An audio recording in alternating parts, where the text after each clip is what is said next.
It's Kane Hodder from Friday the 13th.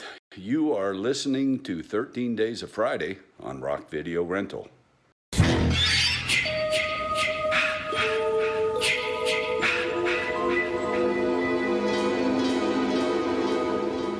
Welcome back to Rock Video Rental. We are continuing with our Friday the 13th series marathon. Today we are talking about Friday the 13th Part 7, The New Blood. It is from 1988. It was directed by John Carl Buechler. The cast. There are tons of people in this movie, so I just picked like the four that I thought were necessary. Okay. We got Laura Park Lincoln as Tina, Terry Kaiser as Dr. Cruz, Susan Blue as Mrs. Shepard, and Kane Hodder making his debut as Jason. The plot this time around is years after Tommy Jarvis chained him underwater at Camp Crystal Lake. The dormant Jason Voorhees is accidentally released from his prison by a telekinetic teenager. Now only she can stop him. That is one of the most ridiculous plots that I have ever read for a movie. Yes, they're running out of ideas. Oh, for sure. But necessarily a bad thing? I don't know. I mean, it's entertaining. You know, it's not the same old crap over and over. I mean, some spots it is, but I like the added twist of, Tina the telekinetic teenager, which sounds like a terrible action figure from the 80s. Oh my gosh. So I could kind of run a little bit through the cast here. We get like a whole bunch of teenagers in this one. We get Tina that I mentioned before. She's basically Carrie, if you think about it. Like, this movie is Jason versus Carrie. Yeah. We get Melissa, who is the bitch character. For sure. And her character was basically what they based that last girl that they made in the video game. You remember the blonde one with the pearl necklace and a blue dress? Oh, yeah. Her character is what they based that on. Okay. I can't remember what her name was in the game. I feel like it was like Veronica or something like that. Mm-hmm. But yeah, she's basically your quintessential bitch. We get Robin, who's kind of slutty. Nick, who is like the nice guy who kind of befriends Tina and is like her love interest. You get Eddie, who's like the goofy weird guy. You get Maddie, who is the nerd girl, who reminds me of Irma from Teenage Mutant Ninja Turtles. That's kind of a deep reach. But if you know what I'm talking about, you'd agree. We get Ben, who's kind of just the token black guy. We get Dave, who's the party guy. Or David, I guess. We get Russell, who is like the preppy douchebag who kind of reminds me of Chad Kensington from the game. Yeah. Oh, yeah. No, for sure. I was going to say they based the character off of him, no doubt. Yeah, with like his cardigan sweater tied around his neck like Carlton Banks. Yep. We get Sandra, who's kind of like the flighty valley girl. And then we get Kate, who's your token black girl. And I only say that because with Ben and Kate, they didn't really expand on their characters at all. Yeah. They were just kind of like fighting in between each other, and they're a couple, and that was pretty much it. Mm-hmm. So this movie brings back the cliche that the series had before of wrapping up what happened in the previous movie. And not only that, they wrap up like the entire series. I feel like if you're going to watch Friday the 13th Part 7, you've probably seen a couple before that. Yeah. At this point, you should be familiar with a few things. Yeah. So basically, we get like a flashback of this man and this woman arguing, and the man becomes abusive. The daughter, who looks like Carrie Ann from Poltergeist, runs out of the house. And like the dad runs after her, like, I didn't mean it, I'm sorry. And she gets really upset and like yells back at him, and all of a sudden the dock he's standing on just like collapses and he falls in, and we find out, she's got some weird telekinetic powers going on. Mm-hmm. We flash forward to like current time, And that's when we meet Tina, who is the girl at the beginning of it. Um, she still has her telekinetic powers. She is having a hard time dealing with the loss of her father still. And she's got like this complete dick of a doctor that's Oh with yeah. her. Like, he is like one of my least favorite characters in the entire series. Like, he's such a jerk. He looks like Johnny Cash. He kind of does. I'd like to believe that maybe Johnny Cash wasn't a dick like this guy, but Yeah, no, I don't think of Johnny Cash from the way the guy acts, but as soon as I saw him and how he looked, I was like, hey, kind of looks like Johnny Cash. yeah.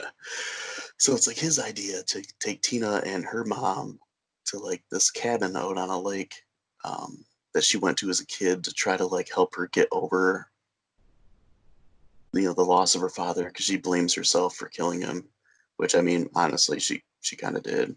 Oh, she totally did. She's a terrible Yeah. person. She should have died right away. No.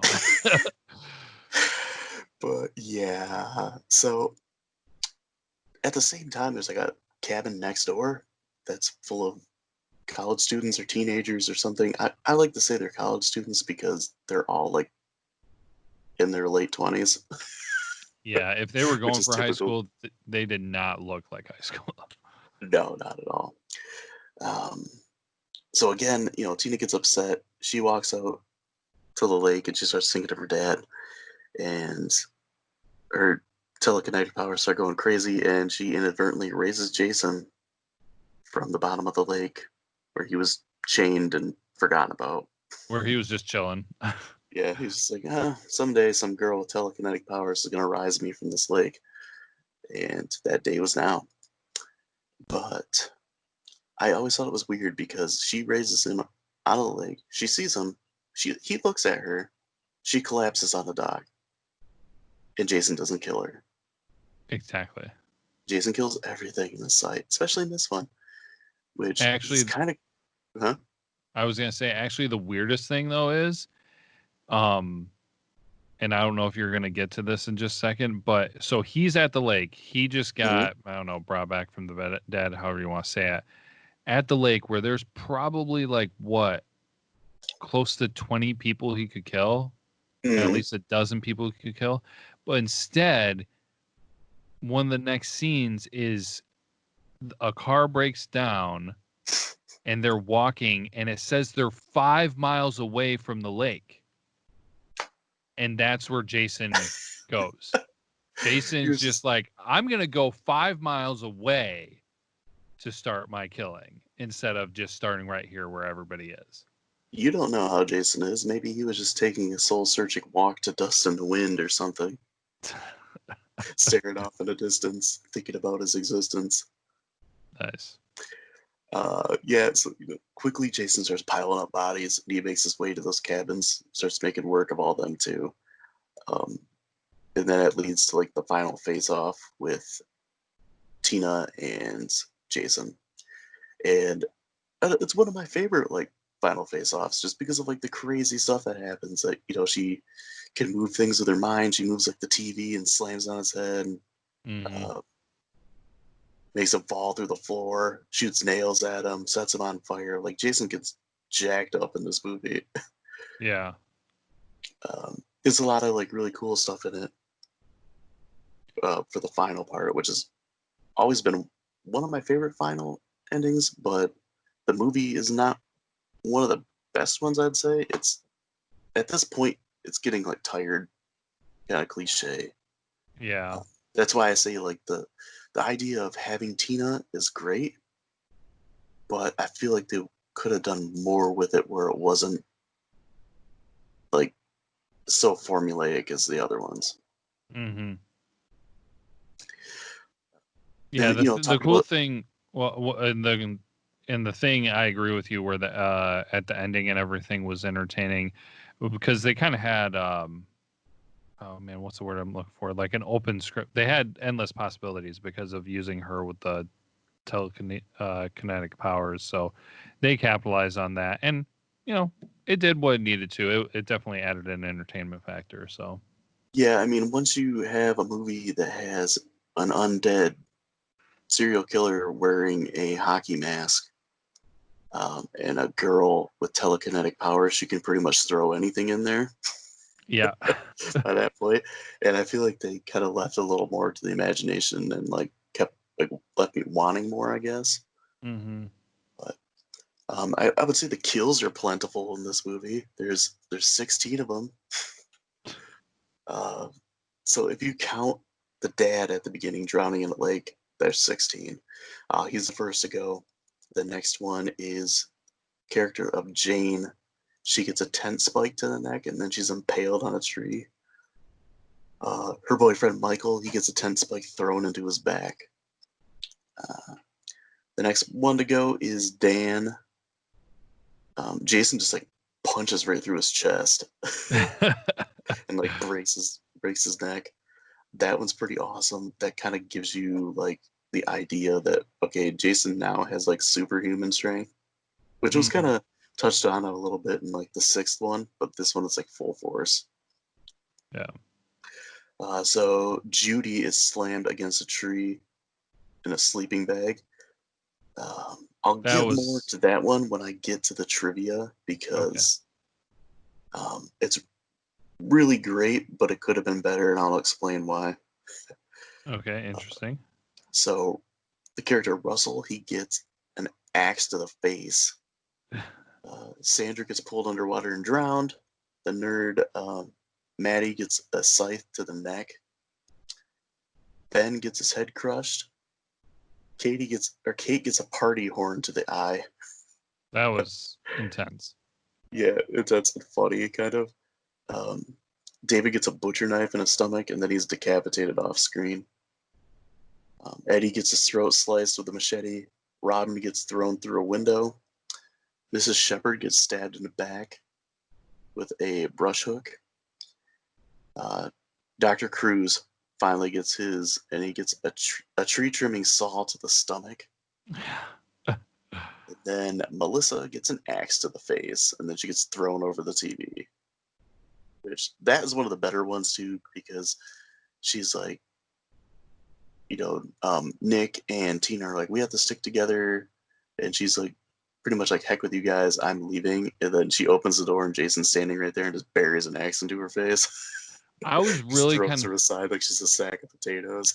Yeah, I was really kind of hoping that he wasn't going to be standing there, but more so it'd be one of those shots where you see the doorway and then the axe swings in from off screen and just like, kind of does that surprise thing. And that's why I was kind of anticipating in that moment. I mean, it was so good, but I kind of had my hopes set on that when it was building up to it. Yeah, this character of Melissa, she is another one that you just love to hate, I guess, because I feel like she does a really good job in this movie to be like the character that you just want to punch in the face. Oh yeah, like that girl from Sleepaway Camp. Yeah, for sure. Very, very similar. One thing that always stood out to me, and did you notice that when Tina walked into that cabin with Nick for like the first time, and all the characters are like introducing themselves, she like says something to her, and she says, "I'm Melissa." But she doesn't say Melissa; she says like Melissa. Yeah, I did What? hear that. But I don't remember if like that's something I noticed by myself or like I heard it on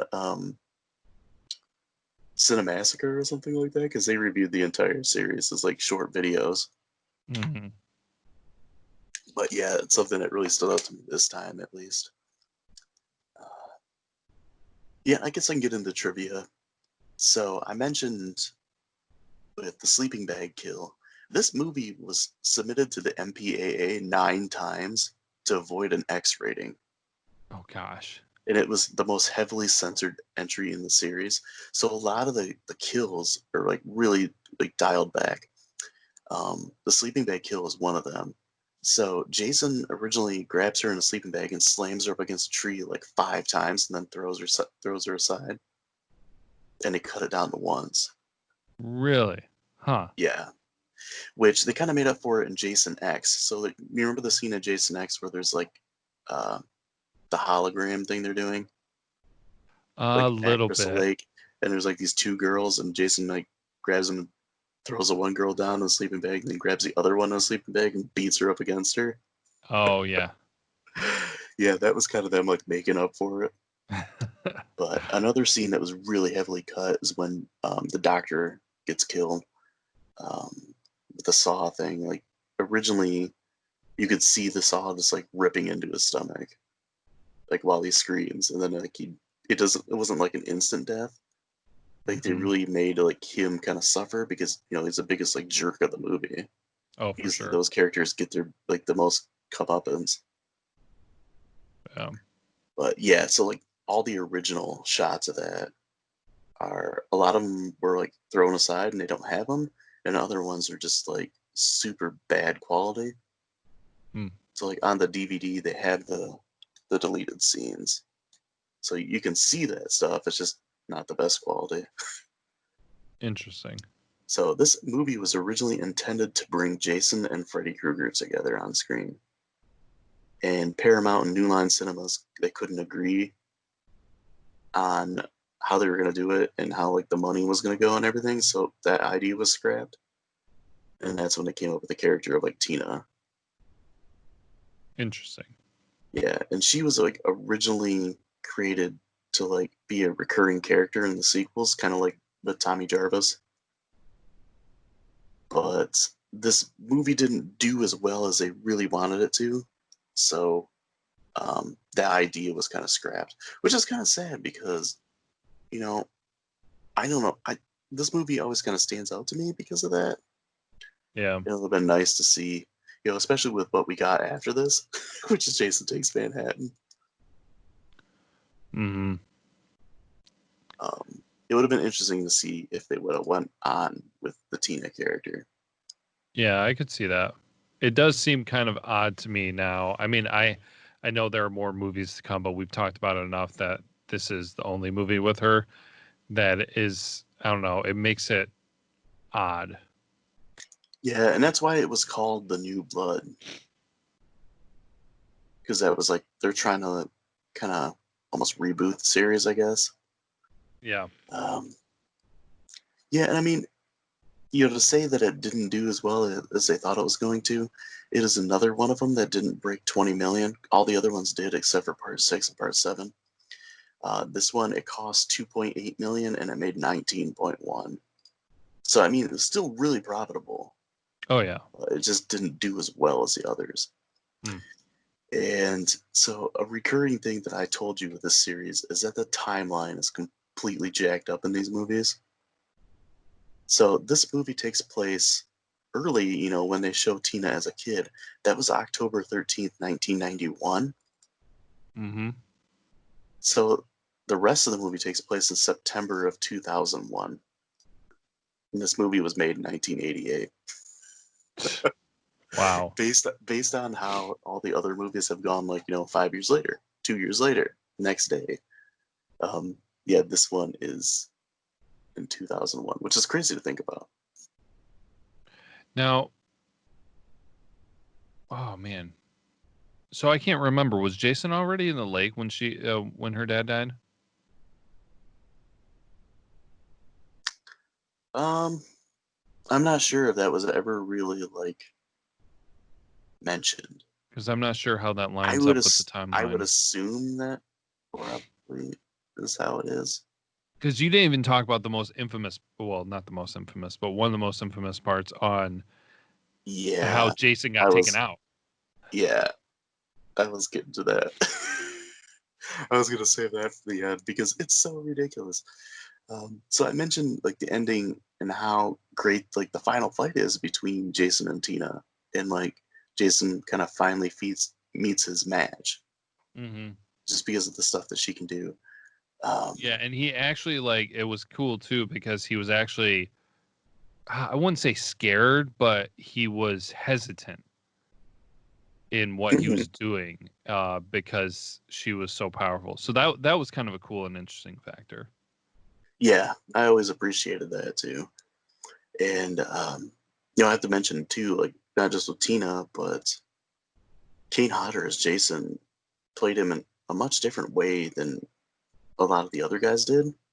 Mm-hmm. where Kane was more of an actor than a stunt man. I mean, he was both, but he was a stunt man that could act fairly decent and knew like how to emote, and just he's more physically imposing than other guys because I mean he's a big, strong, like muscular guy, and just like his posture and like his body language.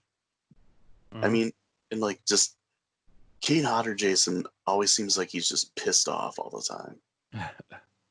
Or what makes you really think of that is the axe to the face on Melissa. It's almost like you're in the way, get the heck out of my way. Like boom, axe to the face, grabs her and just throws her aside. Yeah. Like you're nothing to me, just get out of the way. And that's the way he played Jason. And when just like the stare downs that he would do, where you could see like the heavy breathing, like his chest moving in and out. Mm-hmm. And he just brought like a new dimension to Jason. And a lot of people feel like he is the best. I would probably agree with that. Nice. Yeah. And One he thing played that Jason the most than anybody. Like he played Jason in this one. He played him in Jason Takes Manhattan, Jason Goes to Hell, Jason X. So nice. yeah, he played him quite a bit. Now you said this was his debut, right? Yeah, and he also did motion cap for Friday the 13th the game. Oh, very cool. It's Jason. Yeah. I did find it interesting. I don't know how I felt about how Jason was depicted when his mask came off. Yeah. That's another thing about this too. Like he kind of looks like a mummy or something, like a zombie. But I mean, I Yeah. guess Jason is a zombie if you think about it. Well, yeah. I mean, you think about what happened last time about how he got brought back from the dead, and then he's been underwater for however long they were trying to say. But Yeah. yeah, I don't know. It was kind of on the side of like, okay, is it too almost cartoonish or what? I'm not sure. Yeah, I was a little torn on being like, okay, makes sense to I'm not really feeling it. Yeah. And speaking of being brought back from the dead and being under the water for a long time, Yes. so the ending after this big fight and everything, they end up back on the dock, and Jason's kind of like staring Tina down, and she like screams, and then all of a sudden her dad pops out of the water and grabs Jason and pulls him in, and Yeah. that's the end. Like, what the hell is that? Apparently like the dead are the best people to take down Jason. I guess it just like it brings. I see what they're trying to do. They're trying to bring back that last jump scare that Friday the 13th was known for with the first one, with Jason popping out of the water and grabbing Alice, and then they did it in the second one with Jason flying through the window and grabbing Ginny. Those were great. Part three had the weird one with Mrs. Voorhees popping out of the water and grabbing Dana Kimmel's character, Yeah. and it's like what? And then was it part six, the last one, was the one where like Jason's eye opens at the end. So it's like, oh, there's gonna be another one. Jason's alive. Oh But like man. this ending is so weird. It's this they could have done something way better. Yeah, like I mean, if the next one was Jason Goes to Hell, I think it would have made more sense. Yeah. Because it would have been like her dad taking Jason to hell. Right. It Um would have been wait, oh, what go were you gonna ahead. say? I was gonna say, what would have been awesome is if for the ending is if it would have been like Scanners and Tina just like freaks out and is just like violently like shaking and staring at him, almost like 11 in Stranger Things, and then Mhm. all of a sudden Jason's head just explodes. Oh no, I actually that kind of crossed my mind. I was just like, well, there was that part where she was like squeezing his mask. Yeah, and like that goop comes out of his head. Yeah, and so I Which was like kind of go ahead. yeah, I was gonna say which like the rest of the design of Jason, like the face is a little cartoonish, but like the rest of the design of him is awesome because he Oh looks like yeah. he's been underwater forever. Like part of his spine is showing, and he's just like all goopy and Mm-hmm. waterlogged and gross, and like makes squishing noises sometimes when he walks. Yeah, no, that was good. But yeah, I don't know, that was kind of like a weird thing. So it's just like, so then what happened to Jason? Like he got pulled down underground, like her dad's just holding him in the water. And then also Jason is alive, dead but alive, and so he gets water bloated or whatever. But then her dad, who's alive but dead but not, is just looks like normal, and he has chains on him. Why does he have chains on him? I have no idea. It was just, Because yeah. it was the So 80s. Because it was the 80s, and everything was about chaining, unchaining, and breaking chains. Listen to a lot of the rock songs at the time and all the hair band songs. I guess, but yeah, that was weird. So I don't know how to take away with that ending. That was an odd. Yeah. Okay, so from there we can get on into the grades. Um, again, I pulled from IMDb, Rotten Tomatoes. What do you think the IMDb score is? This did not get ruined for me, so I am going to guess. Man, I forget what the other ones are ranked and everything. Let's go 5.3. Dude, you got it exact. Oh yes! Ding ding ding! 5.3. Winner winner chicken dinner! Oh my That's a gosh, dude, first. you owe me something. I don't know what. Nothing. Congratulations. A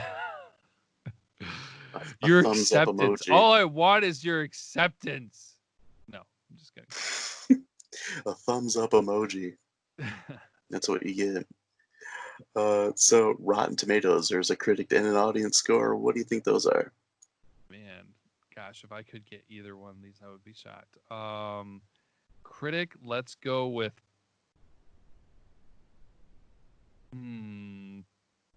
42%. Close, it's 35. Oh, okay. Then what do you think the audience is? 48. 37. Oh wow. So not very favorable for this movie, No. which, I get it. Like I said, it's played out, it's tired. Um, it's pretty much jumped the shark by this point. Once you start getting into telekinesis, Yeah. you've pretty much expended everything. Um, but your grade, what is your grade for this one? I'm having a tough time with this one because essentially I'm kind of going back to part 6 and being like, okay, do I think this is better or worse than part 6? And while I'm not the biggest fan of Tina's character just because she's a one-hit wonder, Hmm. and I appreciated how Tommy Jarvis was used in part 6 a lot more, there are still things that I like about part 7 better than part 6, but then also vice versa. So I think I'm actually going to go ahead and give it the same grade as I did the last one, and I'll give it a Okay. 3 out of 5. All right. So Yeah, the last one I gave a 3.5. Um, I do think that part 6 is better than this. So not by much, because there's things I can interchange with it. Like you said, there's things I liked from 6 that I didn't like from 7. Um, Things I liked from 7 that I didn't like from 6. But I give it a 3. It's one that I've watched a fair amount. Man, if it wasn't for that ending, they could have ended it better. I like yeah. that they took this in a different direction and didn't. They tried something new. They tried. So Yeah. I'll give them that. And they tried with the next one too, but we reviewed that one before, so that was one of the few that you have seen. Yeah. Yeah, how do you think this stacks up with Jason Takes Manhattan? Ah, man, I don't know. Like I think my grade is going to be different now that I've seen all these other ones. I can't remember what I gave it the first time. Yeah. But I don't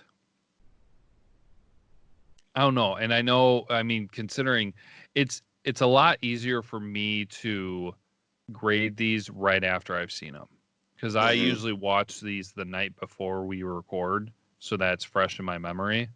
Yeah. So since it's actually been so long since we've seen Jason Takes Manhattan, I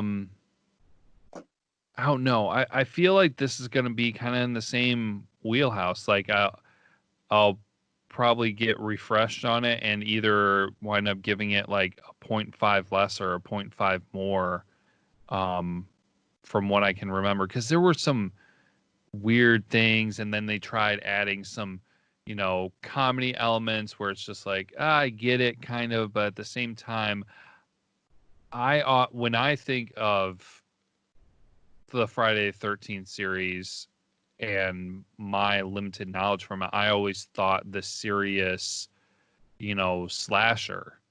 Mhm. So I don't know. Yeah, it will be interesting when we get to that and to be able to revisit it and get more of an opinion. I have a feeling. I have a feeling that I'm gonna grade it lower.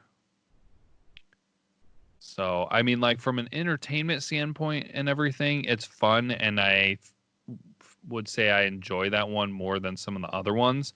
But as far as comparing it to the series and how well it fits and how I would say if certain elements make sense or not, Mhm. yeah, I don't know. It's crazy. A little tough. But yeah, so until then, next time we will be back with Friday the 13th Part 8, Jason Takes Manhattan. So until then, be kind, rewind.